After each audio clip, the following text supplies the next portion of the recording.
Further to the Voynich manuscript, I have previously tried to establish its context as early Quattrocento, Alpine northern Italy, and its linguistic background as necessarily Ladin. But that cannot be the whole of it.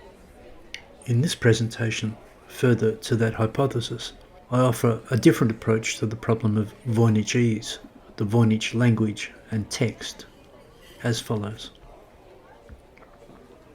At some point, we can be sure, someone sat down in front of a stack of clean prepared vellum and was confronted with a task.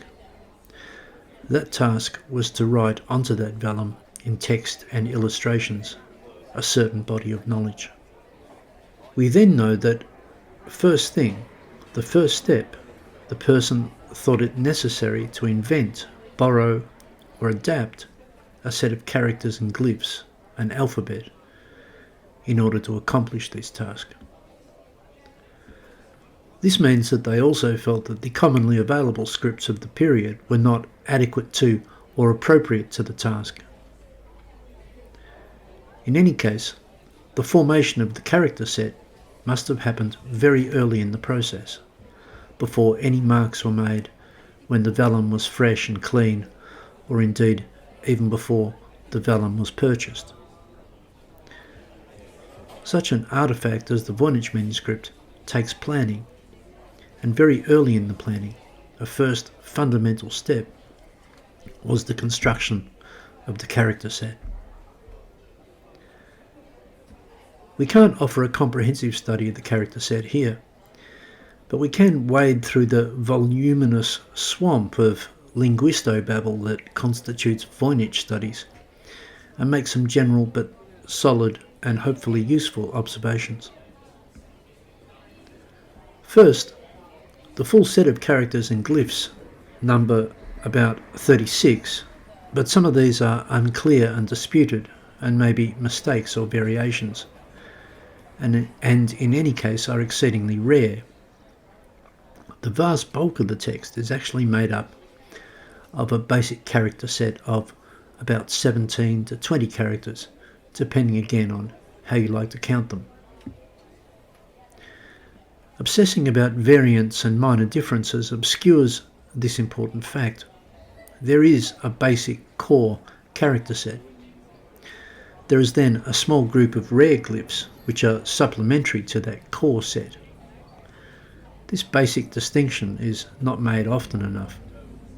We might squabble about one or two of the characters in the basic set, but there is a basic set and a supplementary set. The supplementary set consists of 10 or so characters that appear only 4 or 5 or less times in the entire document, and so are in a different class. Turning to the basic set, it has the appearance of being a hodgepodge of Latin letters, Arabic numerals, and some so-called brevigraphs, abbreviations or shorthand marks from the conventions of medieval Latin. Conspicuously, there are so-called gallows letters, ascenders, but these seem lifted from Latin conventions too, as a well-noted example from Capelli's inventory of medieval Latin orthography clearly shows. So all the parts of the basic set seem adapted from existing forms current in the relevant time period and location, Quattrocento, Italy. And it is only the combination of them that is surprising. On first appearance, it is an eclectic collection from the author's contemporary textual environment. This tells us that the author was familiar with Latin, but so what? Who wasn't? And the same goes for Arabic numerals. The brevigraphs suggest familiarity with scribal conventions, perhaps most commonly in the context of legal or other official documents. But again, so what? The peculiar thing is the assortment, the selection. The selection surely was deemed commensurate with the task. He needed this jumble of characters to write what he needed to write. We might note, for instance, that he didn't choose to use other Latin characters, only this few, and then ask why. It was Currier, I think, who first observed that the characters in this core group are based on two primal marks, a C-curve and a backslash. There is an organising principle in the very formations of the letters, and it emerges that the Latin characters and marks included all have a common formation. In each case, the scribe begins with either a C-curve or a backslash. Then, two sets of parallel letters are formed by adding different tails. So the Latin characters we find in the Voynich character set are those that can be formed in this way, and some of the Arabic numerals too. The letter that looks like a lowercase a is the exception. It combines a C-curve with a backslash. This aspect of the text has been studied in some depth by Brian Cham, who describes what he calls a curve and line system underlying the Voynich characters. Currier noted that considerable design had gone into it. The character set only looks like a hodgepodge of glyphs that don't seem to belong together, a grab bag of things. In fact, the character set has been designed from the ground up, very deliberately. Sitting in front of his blank vellum, the first thing our author did was decide that his character set would be constructed from curves and lines, C-curves and backslashes. Remarkably, this extends into the text. C-curve letters like to be with C-curve letters and backslash letters with backslash letters. There are rules based on this distinction. The letter A mediates. C-curve letters can come before the A and backslash letters after the A, because the A is a combination of the two basic marks. Otherwise, in the running text of the manuscript, C-curve letters and backslash letters don't mix. There are exceptions, but it remains the rule. So the distinction between C-curves and backslashes is fundamental, absolutely elemental to the language. And so we discover that the bulk of our entire text, therefore, is made up of a series of C-curves and backslashes variously modified into the various characters of the core character set. It is systematic and highly artificial. Currier's remark on this fact was, "It doesn't mean anything, but there it is." But it does surely mean something. It is the very first move the author made. To accomplish his task, the first thing he did was establish a binary, C-curve and backslash. And this binary is the foundation of his basic character set. Why did he do this, and what binary is it, with what associations and what implications? We might call this the primal layer, the first marks.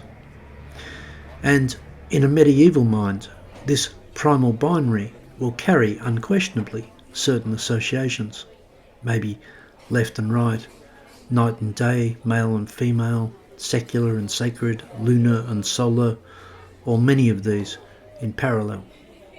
I posit that a medieval man cannot sit in front of a stack of blank vellum marked with a set of binary marks and not evoke some wider binary associations. The author's first move, we might say, is cosmogonic. What primary binary is at the core of his world? This strikes me as a profoundly important question in relation to this alphabet, this text, and the mysteries of the book as a whole. The elevated gallows letters, seemingly lifted from Latin manuscript ornamentations, are not part of this same C-curve backslash scheme, but they are still binary. There are 4 basic gallows letters. 2 of them have one leg, 2 of them have 2 legs, 2 of them have 1 loop, and 2 of them have 2 loops. So the binary mentality that we find in the series of C-curve and backslash letters continues into the design of the gallows letters. They are a separate series, but they depict the binaries 1 leg, 2 leg, 1 loop, 2 loop. There are plenty of variations of these fancy characters, and it seems the scribe has had fun with them occasionally. But there are nevertheless 4 basic forms in the core character set, and we can see how they have been designed and how they form a distinct subset. They have not been lifted from medieval Latin sources willy-nilly. Like the other characters, they are an expression of binary possibilities. The difference, though, is that the gallows letters each combine 2 binaries, leg and loop. That is, they are the next order of binaries. The unelevated characters made from C-curves and backslashes are the simple binary A or B, whereas the 4 gallows letters express the possibilities AA, BB, AB, BA, the next order of binaries. Again, why has the author done this, and what binaries, what traditional binaries are guiding his method? We can see how the letters have been made. We can detect the system, but why? I can illustrate with one obvious set of binaries, the cycle of the year. First, there is the descending half of the year, and then the descending half of the year, referring, of course, to the annual movements of the sun, light and dark. But the binary principle can be applied to this binary, and we then differentiate the 4 seasons. This at least would be the same simple mathematical structure that underlies the Voynich characters. First 2 things, then 4 combinations of 2 things.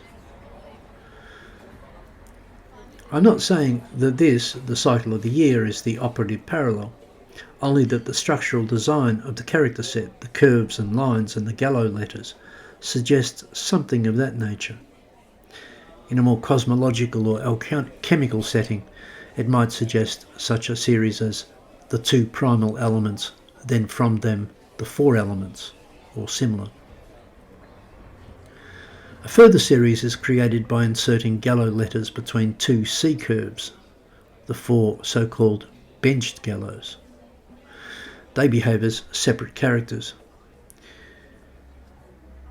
Here we see the 2 separate sets of characters, the curve and line characters, brought together with the 4 gallows characters, thus creating a second set of gallows characters, 8 gallows formations in all.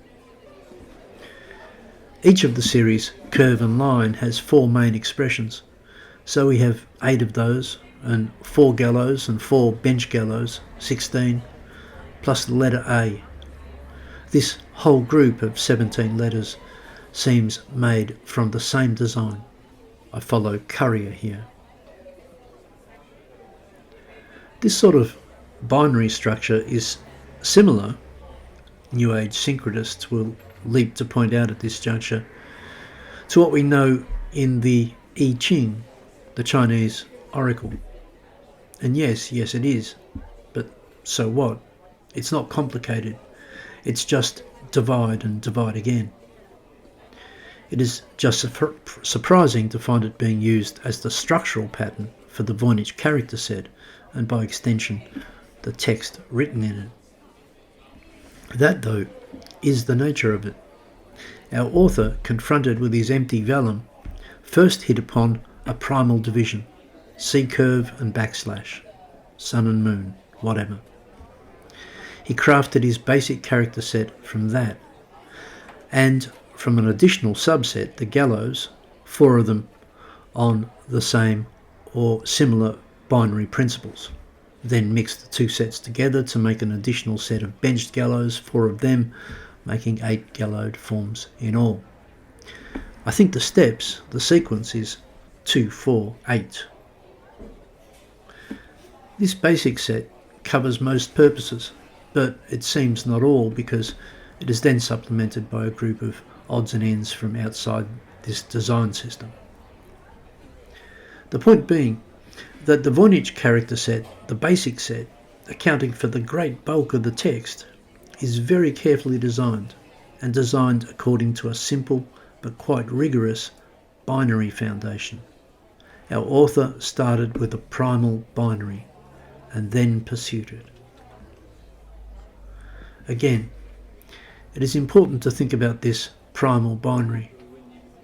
It might have been outside the scope of Captain Currier's imagination, but it was our author's first motivation, his opening move, and we can tell that it was important to him and integral to his project. It's revealing. The text, the very alphabet, is strongly dualistic in its structures. It was made for purpose, so this must reflect the nature of the content. Although not starkly dualistic, not good and evil dualistic, it is indeed more like the I Ching. You start with 2, yin and yang, then there are finer divisions, old yin, young yin, and so on. And moreover, one might change or transform into another, a dynamic, not a static duality. I think it helps to remember this when we gaze upon the Voynich text and its strange script. It has been carefully, deliberately constructed from the ground up upon these binary foundations. But what has happened here? I'm not suggesting that Marco Polo brought it back from China. How can a text be like this? What was its creator thinking? That is the challenge, to trace his thoughts. All the evidence is that his first thought, as I say, was the primal binary, C-curve and backslash, or perhaps circle and line. My method of textual archaeology is to go back to the start. How did this strange book begin? Well, it began with a binary. Confronted with his task, his project, our author first made 2 marks upon a page, a curve and a line, and everything else followed from that. If we can understand that first move, it should present us with a key. Regarding the 2 marks, the curve and the backslash, I point out that they are paradoxical in themselves. The C-curve moves forward with the flow of the text, left to right, and yet it is a curling back, a wave, whereas the backslash, which is straight, is falling backwards against the flow of the text. Again, it's not a stark duality, but rather a dynamic duality. These particular marks encode a particular understanding of complementary dualities.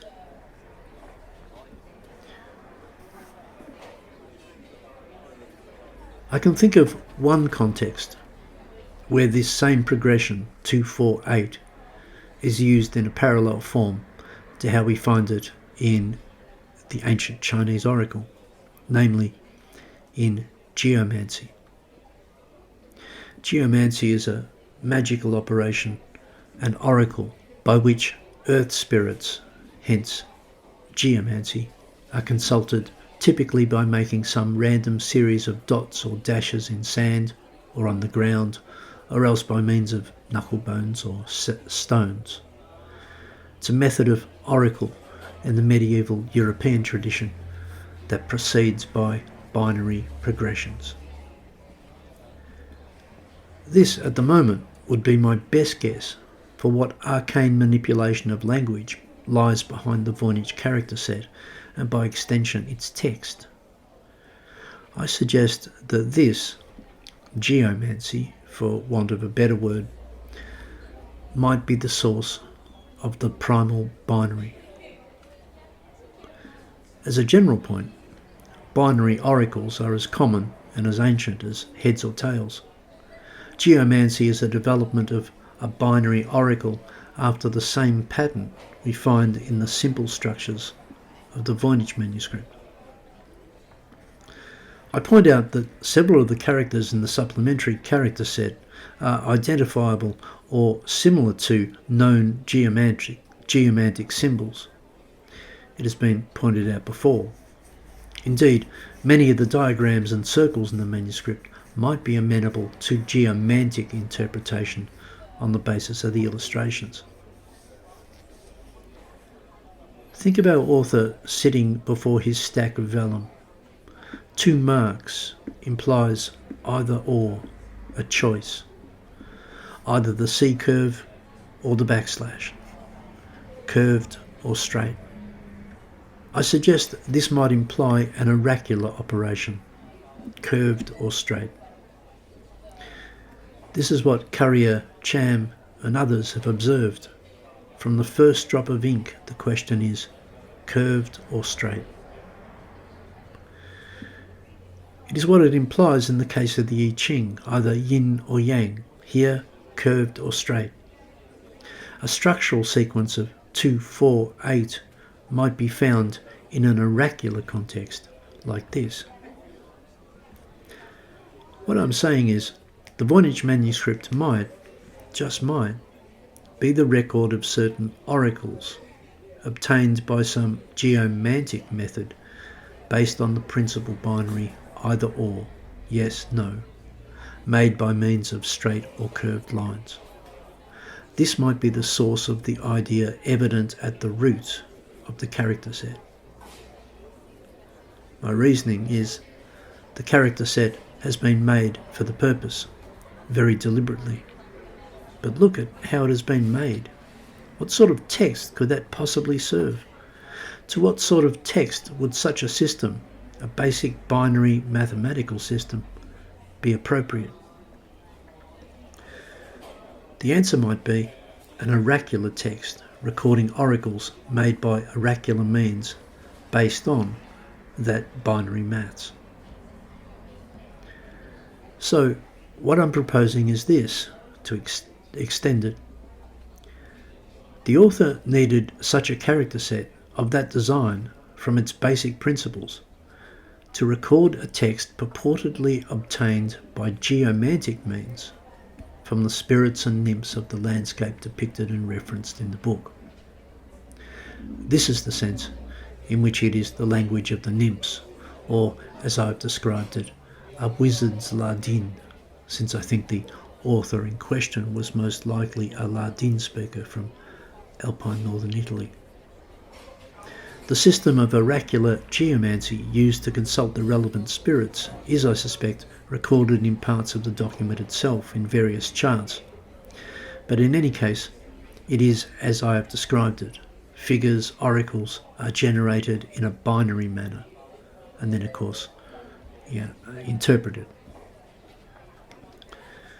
This is one of the very few scenarios I can imagine that might fit the textual evidence at various levels, including from the ground up. We can see how the author has constructed his character set from a primal binary. It even extends into the way letters can combine in words. But why? How does it suit the text? Why did he think his material required such a script that it is made and behaves in such a way? My answer is that it is oracular, and the oracle involved is some method of geomancy operating at base from a simple yes-no, either-or principle. And in that case, the earth spirits who are likely consulted by this geomancy were the nymphs who populate one of the central folios of the book, or so we might speculate.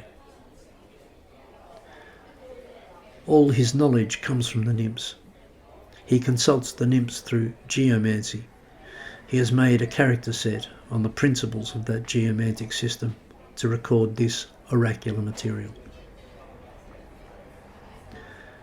I note that some people have detected runic elements in the script or in certain glyphs in the full character set, mainly the rare ones. That hunch might not be mistaken, inasmuch as it also implies an oracular script and/or language in play. The things we observe in the script and the text are certainly very strange. We might be able to explain them as made for or from an oracular system of binaries, bearing in mind that an oracle is essentially a game of chance.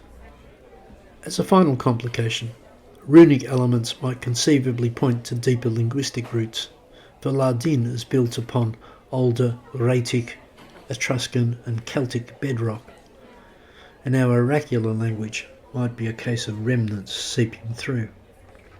I just mentioned that here. That is the deeper linguistic profile of the relevant Ladin-speaking regions. Implications. I suppose that the knowledge and the traditions gathered in the Voynich manuscript are being presented as having oracular authority. The author is claiming that the material in the book has been revealed to him through some binary-based method of geomancy, and it's written in an appropriate script. That's why he's marked a curve and a line as his first decisive move. That is why he was sitting there thinking in binaries and developed the character set the way he did. To go through it again just for clarity, the very nature of the Voynich language, from the character level up, displays a certain binary structure, which is very weird. I suggest that it is the trace of a system of geomancy, also binary in structure, that the author has used in assembling the materials of the manuscript. And in this admittedly arcane way, the script, language and content match. This is not a solution. We still can't read the text. And I don't know that it will help us be able to recover the text. But that, likely or not, is what I think we might have in the Voynich manuscript.